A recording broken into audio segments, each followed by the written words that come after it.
What's up, Jones Bones? It is your girl, Unitedly Random, and today I guess we're gonna be doing a little bit of a mental health check-in. Sorry about the echo if you're hearing an echo. I am in a garage port right now, but I did want to talk to you guys a little bit about how I have been doing since that original video. It was at this moment that he knew. He fucked up. Luckily, the job that I work at was very responsive, or they were quick-footed, okay? So the job that I was working at went ahead and transferred me over to another job, and you know, the college is dealing with the student, but I still don't know what happened to the student. But really, this is just to tell you guys how I've been doing. I've been having dreams, and it's kind of funny because as soon as I say I've been having dreams, I think of that song, and it's like, I've been having dreams. But I've been having like bad dreams. I feel like the dreams are, I'm paralyzed in my body. I can't scream. And it's just like, one of the dreams was I was awake and I was looking at Stuart and he was walking about doing things, and I just couldn't communicate with him. So that's the thing. But other than that, I've been feeling, I don't know how I've been feeling, honestly. I did an impromptu. Hello. I'm coming in at 12. I said I'm coming in at 12.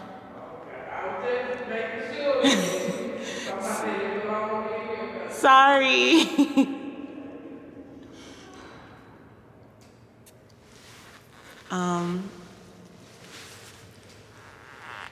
That was one of the girls that I'm gonna be working with. I did just pull up and just was like, okay, I'm here now. So she was coming to check. So that was kind of embarrassing. Ooh, but I feel like I'm gonna be the type of person that just comes to work and just, let me talk to you guys before I go in to work. So it was a little hard. I was having bad dreams. I kept feeling like I was stuck in my body and I couldn't communicate with the people around me. I'm trying to remind myself that there's just dreams, but I also had another dream in which, like, oh, I'm zooming in on myself. Oh no. Let me just, you know, we don't have to be that close and personal. But another dream that I had, I was actually getting R-worded in my dream, and like, it was so crazy. So that's bringing up some things within me. So because of that dream, I couldn't really sleep for the next day. And so I just impromptu asked Stuart, hey, let's go camping. So it was an impromptu camping trip. And while I was up there on that mountain, I don't remember what name of the mountain is. I'll put it in the video if I remember the name, or I'll ask Stuart to tell me. But while we were up on that mountain, I felt so much more at peace. I felt calm. I also had a feeling like this is where we're supposed to be. Like, human nature, these are where the people are supposed to be, out here on mountains. Like, I don't know, I have a thing for mountains. You know, you guys watch me. When we settle down, it's probably going to be on a mountain. And but so we went out to the forest, and I got some clips from that. It wasn't enough to really make a video for itself, but you know, I got some pictures of the nature and I can show you the camp scene. So let's cut to that real quick.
woods really made me feel at calm. Funny thing is, it was at random, and the thing that really kind of hurt us, but honestly, it didn't really affect the night too much for me.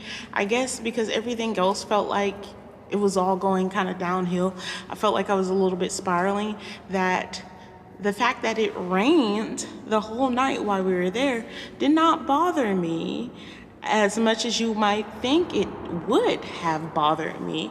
So we were sleeping in a tent. So it wasn't like light pouring, like with the word pouring, you know what I mean. But it was literally like thunder and lightning. It was coming down. I'm yelling timber, that type of rain. So we were out there roughing it in a tent. And the tent had a little bit of hole in it, and water was kind of getting in, and I had to go to the bathroom multiple times. But it really did help me feel a little bit more stability, if you will.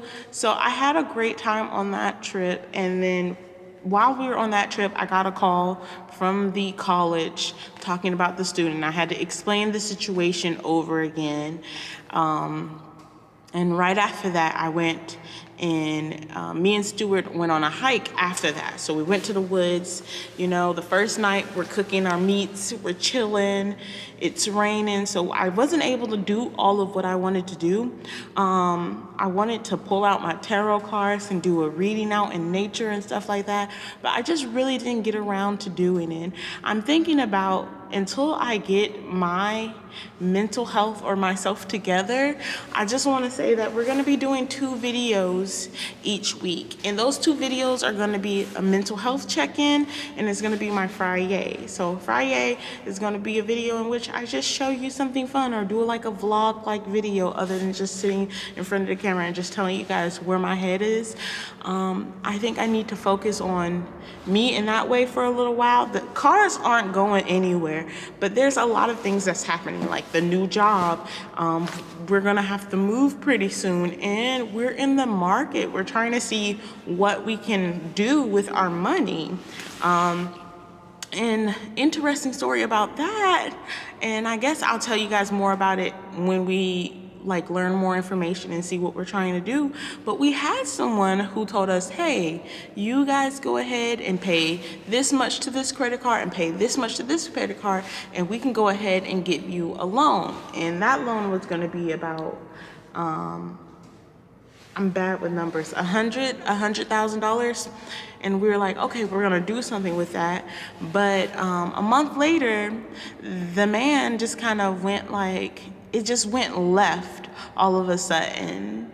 And it just kind of gave me the wrong impression. Like, it kind of gave me a bad feeling when we originally started talking to him. So for it to go left, it's just like, okay, I kind of had a bad feeling about you from the beginning, and you just proved my bad feeling, but it also like kind of made me feel like, oh my gosh, what do we do now? So that's another stressor that I'm, working with right now. And then I had the randomest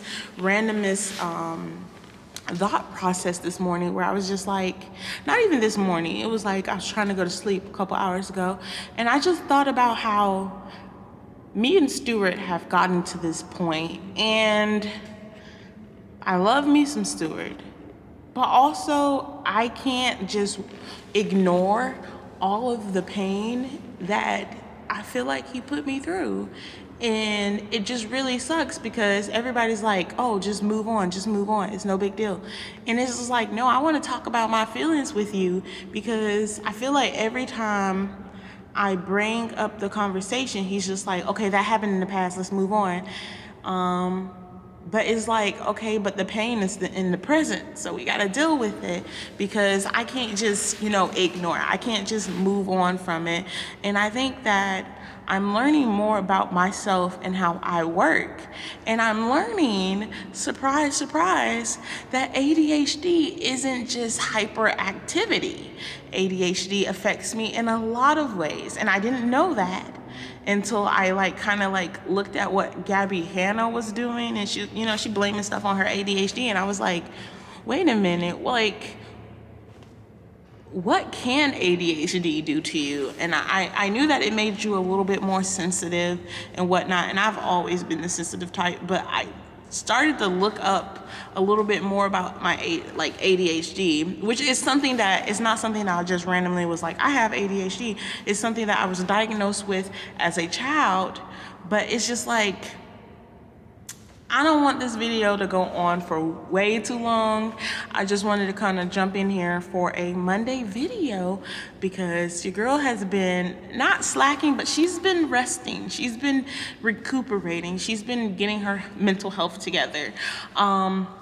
So next week on Monday, I'll talk to you guys more about like ADHD and what I've learned and kind of what Gabby Hanna has taught me a little bit about ADHD, because honestly, there's a lot about ADHD that I did not know, I did not understand.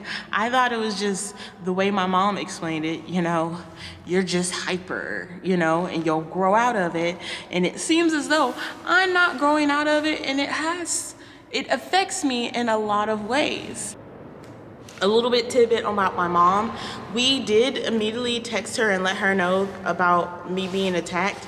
No contact from her. I think there hasn't really been any contact from her for a while now. I don't know if she reads the texts from Stu or not. So it's just, I mean, it's good that she's not contacting me, because it puts me in the position where when I want to reach out and I don't get any answer back, I'm just like, okay, you know not to reach out again. So it's teaching me to continue to put that distance between us. So I am thankful for that, like in a weird way. Like, continue to ignore me, mother, because that makes me stronger. I don't know. But all in all, I want to thank you guys for watching this video. If you got this far, like and subscribe if you want to support me on my mental health journey, you know, by giving me positive words of encouragement in the comments down below. And I will see you guys